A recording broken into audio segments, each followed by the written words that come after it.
Hi, this is Arash and welcome to the Epoxy channel. In this channel, we're going to talk about the epoxy resins from the theoretical aspects to the most practical ones. So if this is the first video that you're watching, or if you're interested in epoxy resins, please like and subscribe to our channel for more videos. Today, I'm going to present fillers and extenders for epoxy resins.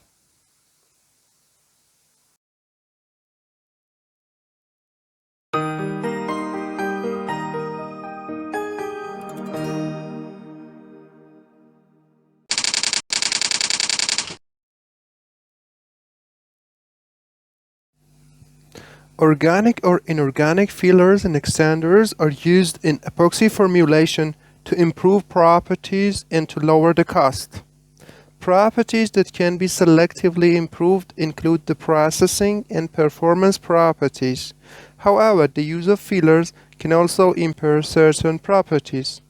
Fillers generally represent one of the major components by weight in an adhesive formulation. However, their concentration is quite often limited by viscosity constraint, cost, and negative effect on the certain properties. The degree of improvement provided by a filler in an epoxy formulation will heavily depend on the type of filler and its properties, particle size, shape, size, distribution, and concentration, surface chemistry, dispersion characteristic, dryness, and compatibility with other components in the formulation. The most common types of filler used in epoxy adhesive formulations are inorganic solids. Naturally occurring organic materials such as cellulose, cotton fiber, etc. are also sometimes used. Improvement in processing and end properties are important consideration when one is selecting a filler. Other important considerations include availability, cost, surface, chemistry, water absorption, oil absorption, density, and other physical or chemical properties of the filler itself. Fillers must be dried as the absorbed water inhibits dispersion. The filler should be neutral or only slightly basic pH, and generally it must not to be non-reactive with the base resins or curing agents. Here a list of common fillers in epoxy formulation has been provided. Aluminium is used for enhancing the machinability. Alumina is an abrasion resistance filler and also used to enhance insulation properties of epoxies. Aluminium silicate is generally an extender and is added to reduce the final cost. Aluminium trioxide, on the other hand, is used as flame retardant. Barium sulfate, calcium carbonate, kaolin clay, and calcium sulfate are also used as extenders.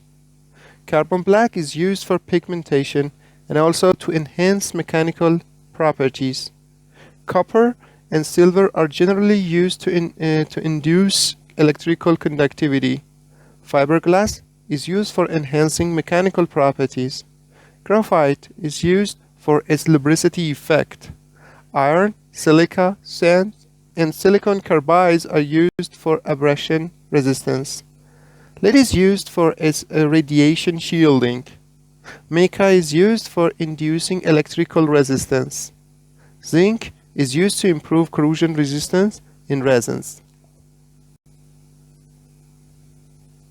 The advantages and disadvantages of filler addition in epoxy formulation are listed here. The addition of fillers often reduced the final cost, and fillers and extenders are not as expensive as the base resins. The exothermic heat and shrinkage are reduced upon the addition of fillers. Tensile shear strain and compression strain are improved by the addition of fillers. Abrasion resistance, aging properties, and surface hardness are also improved. Electrical strain is also added if certain fillers are employed, and finally, if fibrous fillers are incorporated, toughness also improved. On the dark side, often the addition of fillers result in higher weights. Water absorption is also increased in case of the addition of most fillers, but it depends on the type of filler as well. Transparency is impaired upon the addition of fillers, and finally, there is more difficulty to handle the filler-added epoxy systems. When fillers are added, some other properties are also changed, which might be desired or might not. In fact, it depends on the application. For example, the viscosity will be increased or the thermal expansion coefficient will be decreased.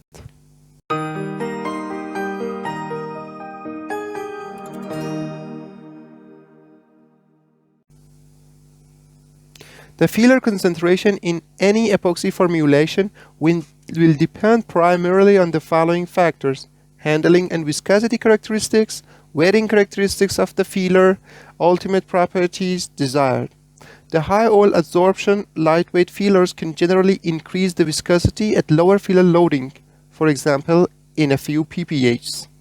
Medium weight granular filler can be used at loading up to 200 pph, whereas heavier non-porous fillers can be used at levels as high as 700 to 800 pph without any viscosity problem.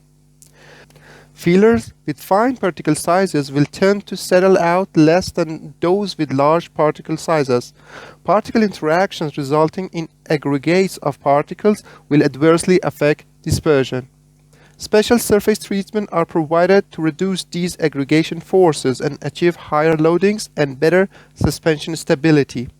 These surface treatments can be applied directly to the filler, and many grades of treated fillers are commercially available. Particle size and shape will affect the degree of mixing required. Particles with large aspect ratios, such as fibrous fillers, and particles of large sizes are typically more difficult to disperse.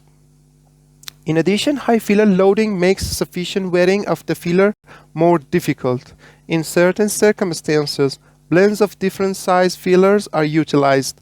With heavier or larger fillers, there is a greater tendency of the filler to settle unless lightweight secondary fillers are employed as an anti-settling agents.